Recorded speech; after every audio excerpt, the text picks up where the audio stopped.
Ivy League Gaming here, and today we're playing Dragonheir Silent Gods. For today's video, I'm going to do a boss guide going against Alton for our chief challenges in Season 2.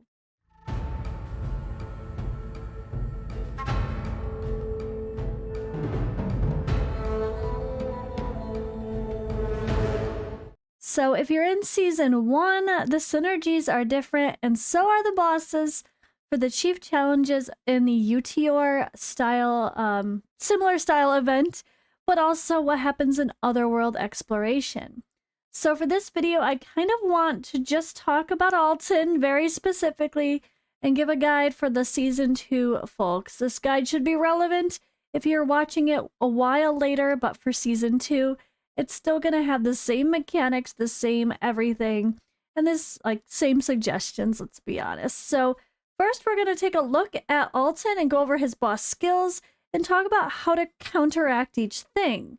We're also going to talk about timing of the skills for our team and making a team preset. And we're going to talk about positioning and how to avoid your heroes getting the hits from the ultimates, at least when that is the case. Sometimes it's the case, sometimes it's not. And you definitely want to avoid some of the big smashes from these bosses, especially the ones that have big ol' ultimates and your squishy people in the back can't handle that. There's a lot of tricks related to positioning to force it to go to certain heroes. And overall, we're going to talk about who are the best heroes to counteract this boss overall, and the team synergy to go along with that, from legendary down to rares. And I'm going to do my run. I'm going to put in a run and showcase it for my team. This is going to be my OP team, guys, by the way, because, well, cold damage, you know, I'm kind of going Ice Blast this season for sake of Vortex. And that Vortex team is going to be pretty strong against this Alton. But there's a couple other things to consider. So, first of all, Chief Challenge Alton. The Chief Challenges are going to change weekly. For now, we have 3 attempts per week. You only can fight 3 bosses for this entire week. And I would not suggest that you do any boss fights or at least don't save the attempts until the end of the week, because more than likely you will have improved your psychic core with your affinity solvent. You probably have improved your gear because you should be farming a bit with the increased drop rates and the events. So there's lots of things to consider for not immediately just doing it the second it's available. Also, you have to note that each hero can only be deployed once. So when you're thinking about those support heroes, like the ones that are going to pair with the cold damage, which will be cold or radiant in this case, you got to make sure you don't need them more for another boss if you're going to choose to do that. So that's another consideration, but luckily each week for the first couple, you won't have to do every single boss. It's okay to kind of just put your best teams forward. And you can only challenge each boss once per week. So for me, it's a bit of a bummer because I really have strong Frost heroes and strong Ice Blast heroes and plenty of supports to go along with that. So I could definitely do 2 teams versus Alton, and I know for a fact I can hit 22 mil with my Ice Blast. I probably can with my Frost too. And this is probably the only boss that I could hit 22 million against. But I can't do that because you could only fight him once. You could only save your damage once per week. All right, let's go ahead here and take a look at him. So when it comes to the synergy, we know we have the cold damage is our ice elemental heroes, which will include Ice Blast and Frost and everything else. But we do pair with Radiant. So you're going to want to have your DPS, your main damage dealers, being of the ice element. Your supports, your tanks, your healers, your whatever, can be radiant though. They don't have to be cold. Keep that in mind. So these are pretty hard. The accuracy is 280 for the requirement, but again, make sure you keep in mind your psychic core affinity bonuses for whatever you have added or not. Also, we got to remember that these bosses are always immune to control effects, which is anything that shows up in purple. So you cannot silence or I guess use frozen instead of frost. You cannot banish him from the board using someone like Tulk or Dulk or whatever his name is. But yeah, control effects are purple and you cannot use those. All right, there's also this overall enhancement. Just like in Vortex, as the fight goes on, they increase their stacks of extra damage bonus. So he's going to have this passive here when a rally ally attempts to cast a skill that consumes rally. Those with rally have 50% chance to gain 30% damage up for 10 seconds. Those without rally have a 50% chance to gain rally, which will immediately be consumed. So we want to buff strip if we can. Buff removal, buff dispel to get rid of rally for the sake of him at least. If he keeps it up on himself, well. Alright, and then we have the battle skill. Fires 3 orbs at random enemies, each dealing radiant damage. If the hero has rally when casting the skill, consumes rally and increases the orbs fired to 5. So as you can see, for the sake of positioning, this is just going to cover everything in front of him. So it doesn't really matter where you position your people to avoid this hit because you can't avoid this hit. And then his ultimate, same thing. It's a full board hit. So in this case, when we talk about positioning, it will not matter for avoiding the hits from the boss. It will only matter for maximize the benefit from your hero's skills. So his ultimate creates a domain for 10 seconds, increasing the hero's passive trigger, which was this, chance to 100%, and firing an orb every 2 seconds at a random enemy to deal radiant damage. If the hero has rally when casting the skill, the rally consumes rally to reduce the firing interval to 1 second. So we definitely want to buff strip as much as possible. And luckily, hey, cold damage. Well, one of our best buff dispellers is, of course, Voresh. So he will probably make this team, ideally. So Garius as a tank, any radiant or ice hero can certainly be a tank to take the focus of Alton's basic attacks, but keep in mind you really can't avoid the other skills.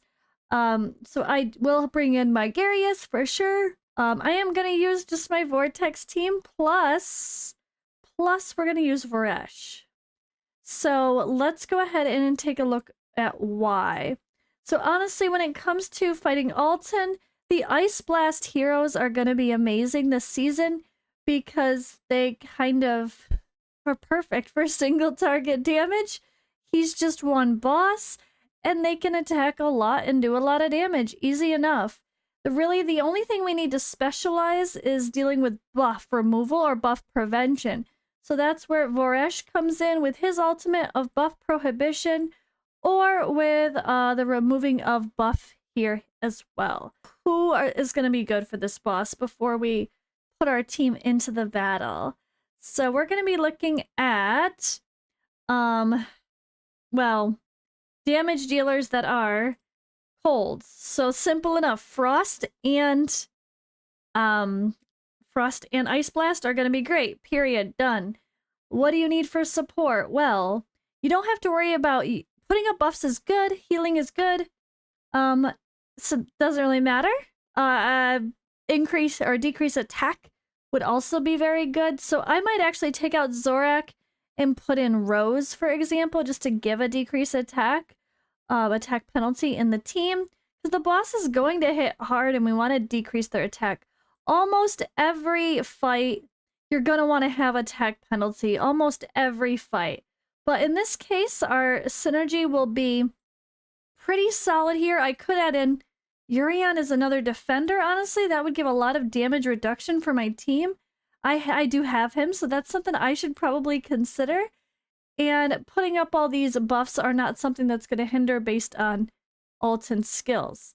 If you need a tank, Loris is another option who provides attack penalty.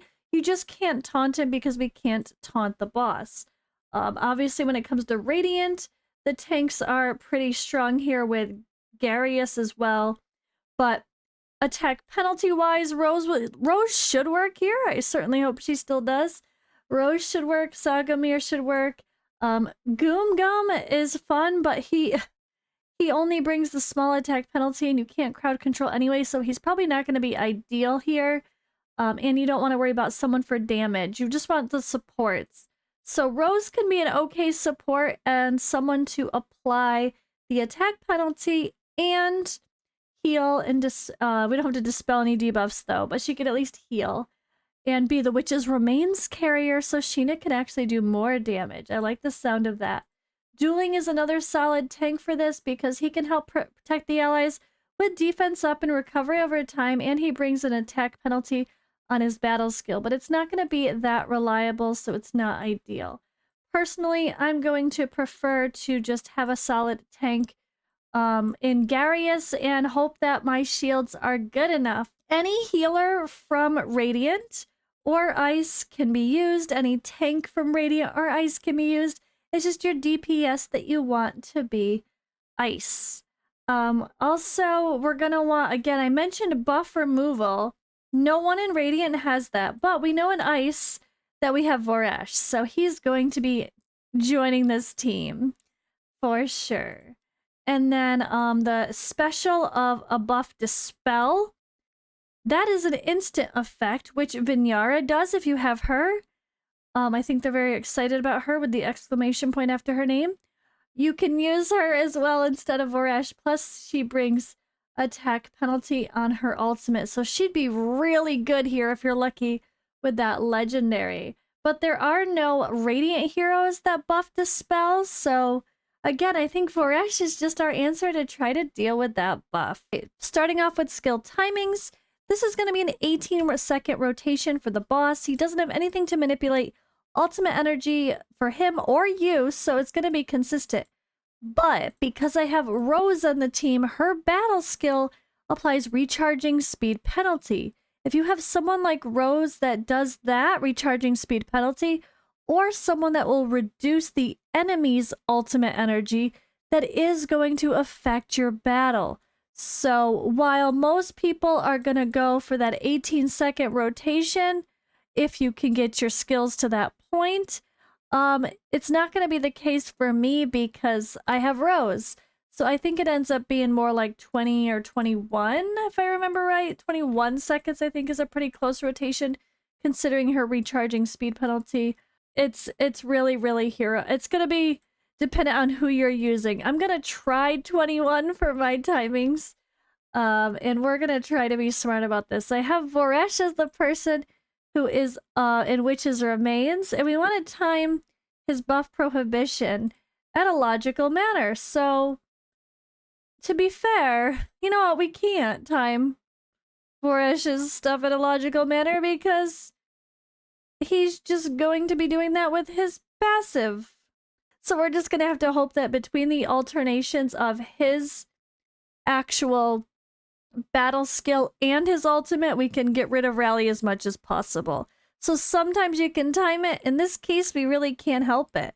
But he's the one who's in Witch's Remains. So if that's his initial time, 11.5, what I can do is make sure my damage dealers go after him for the sake of the rest of the battle. If I want to keep that in a perfect rotation so they're always hitting when the defense penalty has landed. I think I'm going to do that for sake of this. It doesn't really matter which one of these girls go first. And I'm going to go hoping for the 21-second rotation being close with Rose in consideration. So I could just YOLO Garthen. She does go more often. I could be hurting the damage. But I found in longer boss fights that it's more beneficial to go when the Witch's Remains, defense penalty, or the Crown of Unclean has been placed. Rose here. So speaking of Rose, Rose is going to be our attack penalty hero. So she's going to be going before the boss does the ultimate. But she's also going to be putting recharging speed penalty up, so this isn't exactly at 18 seconds. So I think we're going to have to go a little bit later. But you know what? She keeps the attack penalty up for 10 seconds. So in a perfect world, she can cover both, let's see, 6 to 6. That's only 6 seconds. So she can actually cover this and this. So really, we want Rose, this is the smart part, we want Rose to be able to use her ultimate right before the second skill. But of course, she can't do that fast. You know, their initials are only so good, right? Her initials only so good.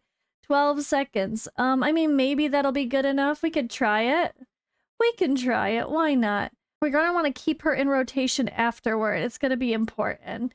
So same thing with Varesh. I think we can keep him at 21. It might be 22 seconds if I'm not remembering correctly, but that's kind of the deal. And same thing with Garius. I think right before the boss does his ultimate would normally be 18 seconds, but because of recharging speed penalty, it's going to be a little bit longer.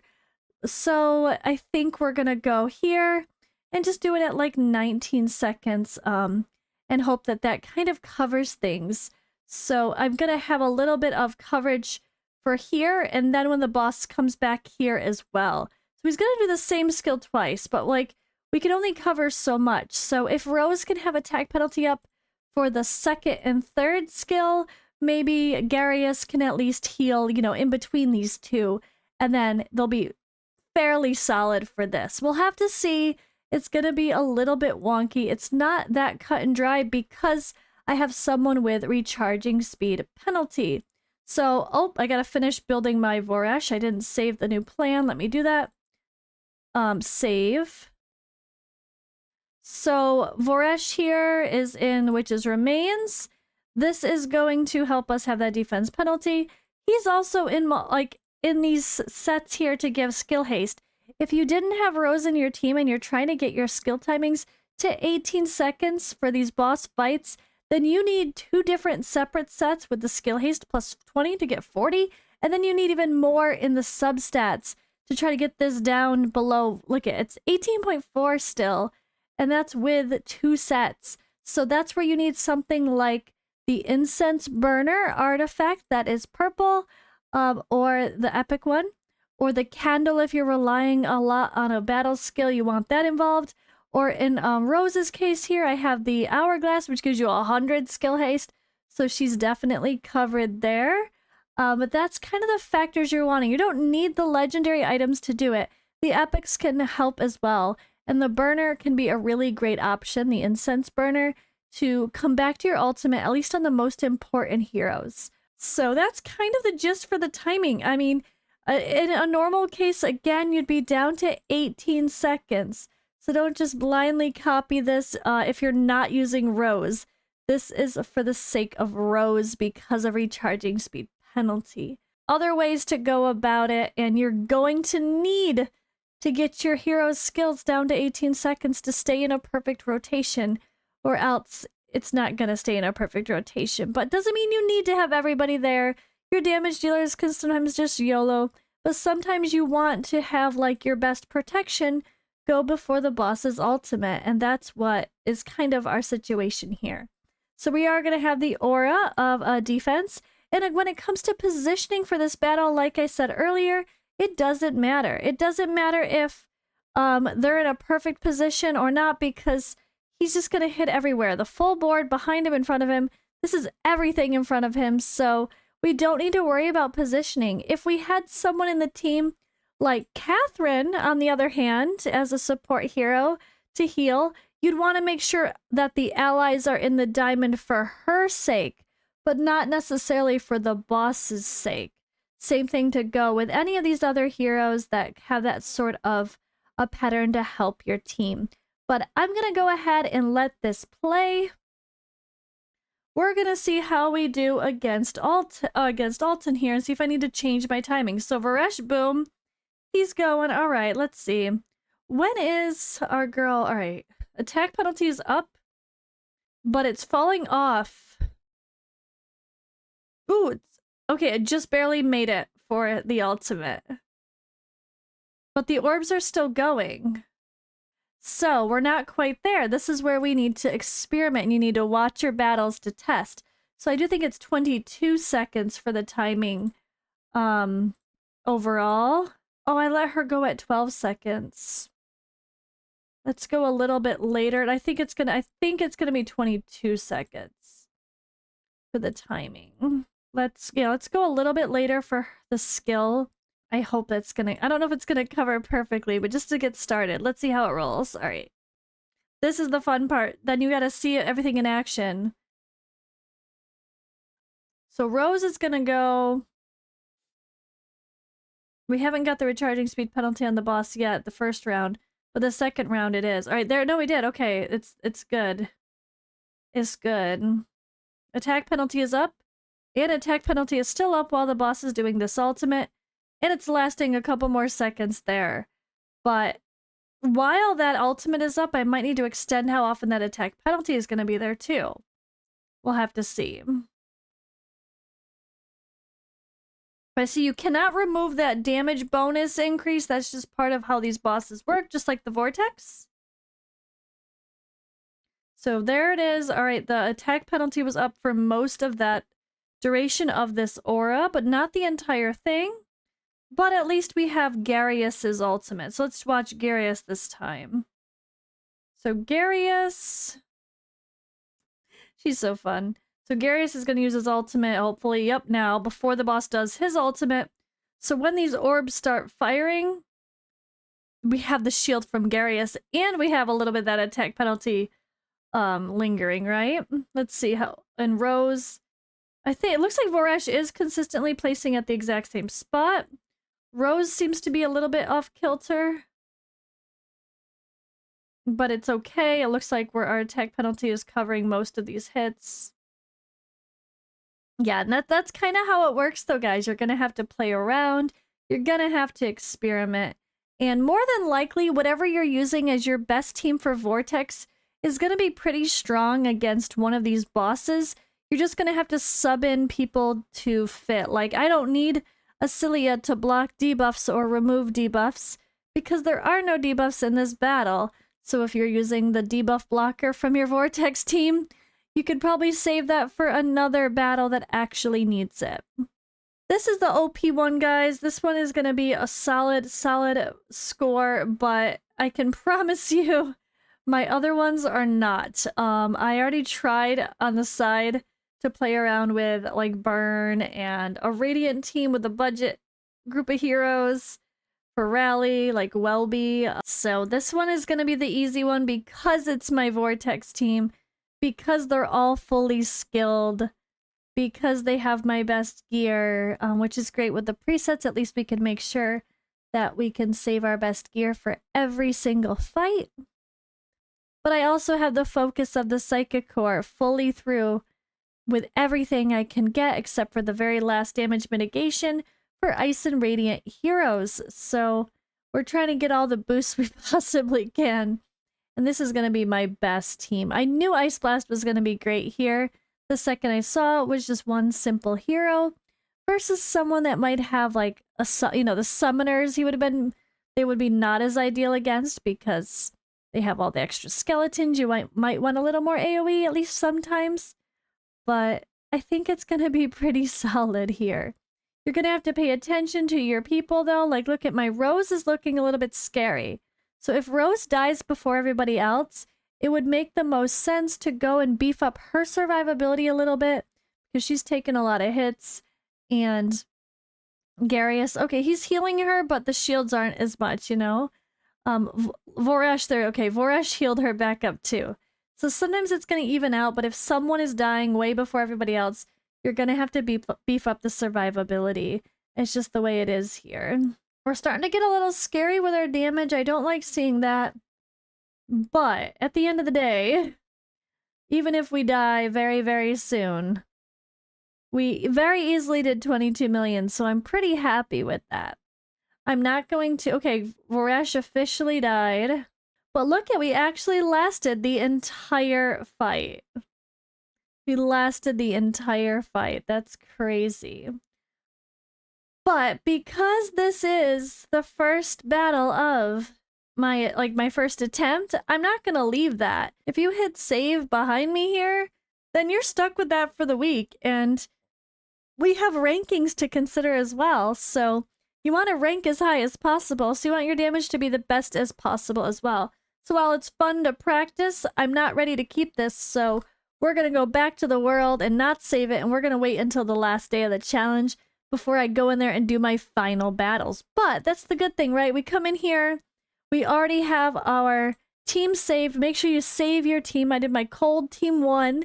The reason I did 1 is because, well, cold 2 will be my frost team with the continental challenge bosses for Otherworld Exploration in mind. So they should be the same bosses for Otherworld Exploration that happens a month later. So at least we'll be ready. I could go have some fun and see how my Frost team does, but I think this is going to be my best team. I just need to work on my timings and survivability a little bit more. But I hope this video was helpful. I will be talking more specifically about every boss, and with some of them, the positioning really matters. So you want to make sure you're not taking the brunt of the ultimates that are when they're not full board, and there's some very specific stuff you're going to have to do to avoid that. So stay tuned to my live streams on Twitch and or the YouTube videos to follow. I will be doing some of these while I'm live, and I'll also be making YouTube videos if that's what I do. But yeah, thanks for watching. I'll see you in the next video.